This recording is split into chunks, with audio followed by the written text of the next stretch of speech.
Shalom, shalom, bien-aimés dans le Christ. C'est bien moi, la sœur Déborah, la servante de Dieu.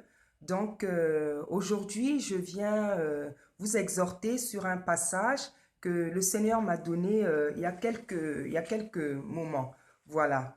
Donc, avant de rentrer dans ce partage, je vais adorer le Saint d'Israël.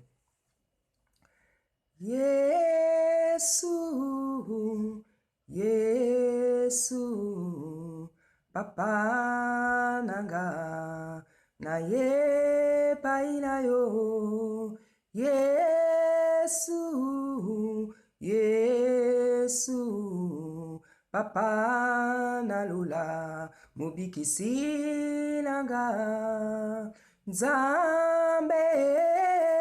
Bandabo mwanananga nganalinga kiyo kasina ye bakiyo te Nzambe bandabo mwanananga nganalinga kiyo kasina ye bakiyo te Yesu Yesu mokolo moko ngana yoki posana yo Yesu Yesu mokolo moko ngana yoki posana yo Nzambe ozali Nzambe ukotikala Nzambe na bomoi nanga Nzambe ozali Nzambe ukotikala Nzambe na bomoi nanga.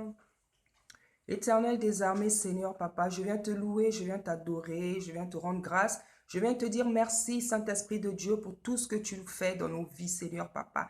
Merci, Seigneur, pour la paix que tu nous donnes, Papa, pour la joie, Seigneur. Merci, Éternel des armées, Seigneur, pour tout ce que tu fais dans la vie de tes enfants, Seigneur Jésus, Papa. Merci, mon Dieu, mon roi, pour ton sang qui nous couvre, qui nous lave, qui nous purifie, qui nous sanctifie, Seigneur, qui nous rend invisibles devant les attaques de Seigneur. Merci pour la puissance de ton Saint-Esprit que tu nous as donné et qui nous anime, Seigneur Jésus, Papa. Je viens, Seigneur, par le pouvoir que tu m'as donné, Seigneur, anéantir, Papa, toutes les puissances, Papa, démoniaques, les esprits indésirables qui s'élèvent contre ta puissance, contre ta grandeur, contre ta souveraineté, Seigneur. Au nom puissant de Jésus-Christ. Amen. Voilà, bien-aimés dans le Christ, je viens vous exhorter sur un passage que le Saint-Esprit m'a donné depuis un moment. Voilà, donc nous sommes dans Proverbe 3, à partir du verset 27. Donc je vais lire la parole au nom puissant de Jésus-Christ. Ne refuse pas un bienfait à celui qui a droit, quand tu as le pouvoir de l'accorder. Ne dis pas à ton prochain, va et reviens, demain je te donnerai, quand tu as le pouvoir de quoi donner, quand tu as de quoi donner. Je reprends le passage. Ne refuse pas un bienfait à celui qui a droit, quand tu as le pouvoir de l'accorder. Ne dis pas à ton prochain, va et reviens, demain je donnerai, quand tu as de quoi donner. Amen. Voilà, bien-aimés dans le Christ, ce court passage nous dit tout simplement, Dieu dans ce court passage nous exhorte à ne pas en fait refuser un bienfait à quelqu'un qui en a tout simplement droit. Voilà. Le Saint-Esprit nous recommande de ne pas refuser, empêcher quelqu'un d'obtenir quelque chose à laquelle il a droit en fait. Quand tu as quelque chose, quand une personne a besoin de quelque chose, ça peut être quelque chose de matériel, de spirituel. Quand tu as le pouvoir de le donner, le Seigneur nous recommande de ne pas empêcher cette personne de, comment dire, de pouvoir obtenir cette chose-là. Surtout lorsque nous avons le pouvoir de le lui accorder. Hein? La Bible nous dit, ne lui dis pas, va et reviens demain, je te le donnerai. Quand tu as le pouvoir de lui accorder, quand tu en as les capacités et quand tu peux le faire tout de suite, ne lui dis pas, va et reviens demain et je te donnerai. Voilà, la Bible nous dit que toute grâce excellente vient de Dieu. Et la Bible, l'apôtre Paul nous dit, qu'est-ce que tu n'as reçu qui ne vienne d'en haut? Et si tu l'as reçu d'en haut, pourquoi t'en enorgueillir? C'est vrai, bien-aimé dans le Christ, tout ce que nous avons dans la vie, c'est Dieu qui nous a donné. Que ça soit les enfants, que ça soit la santé, que ça soit l'intelligence, que ça soit un mari, que ça soit une maison, que ça soit ton argent, ton intelligence, tes capacités intellectuelles, physiques, tes talents, tes dons, tout ce qu'on a reçu, bien-aimé dans le Christ, c'est le Seigneur qui nous l'a donné. Tout ce qu'on a reçu vient d'en haut.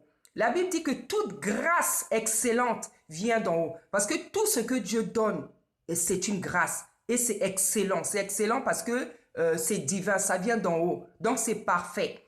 Tout ce qu'on a reçu vient d'en haut. Et l'apôtre Paul nous dit, si tu es conscient que tout ce que tu as reçu, que ce que tu as reçu, ça vient d'en haut, pourquoi t'en enorgueillir?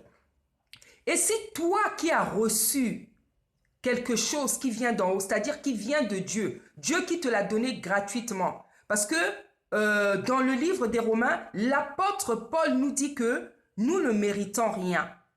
Nous ne méritons rien.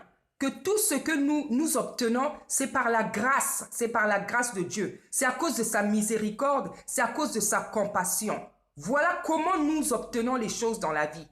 Les enfants, le mari, le travail, la santé, une maison, ton compte en banque, tout ce qu'on obtient, tout ce qu'on reçoit, c'est par la grâce de Dieu. C'est à cause de sa miséricorde, c'est à cause de ses compassions. Et Dieu qui est Dieu, qui a donné sa vie, Jésus-Christ, qui a donné sa vie en sacrifice, qui a fait couler son sang pour que toi et moi soyons sauvés. Lui qui a donné de sa vie sans que tu n'aies rien demandé. Il ne t'a pas demandé ton avis pour subir cette méchanceté, ces douleurs. Il n'a pas demandé notre avis. La Bible dit que il nous a aimés avant qu'on puisse l'aimer. Donc si Jésus-Christ, qui est Dieu, a accepté de se sacrifier pour sauver toute l'humanité, lui qui a accepté de se sacrifier pour te sauver, pour que ta vie soit meilleure aujourd'hui, pour que tu aies le sourire, pour que tu aies la santé, pour que tu aies le bonheur, pour que tu aies la joie, pour que tu aies des enfants, pour que tu aies toutes ces choses. Lui qui est Dieu, il s'est sacrifié, il s'est donné en sacrifice pour que tu obtiennes la paix, pour que tu obtiennes le bonheur dans la vie. Il a fait ça gratuitement. Tu n'as rien payé. Tu n'as rien payé.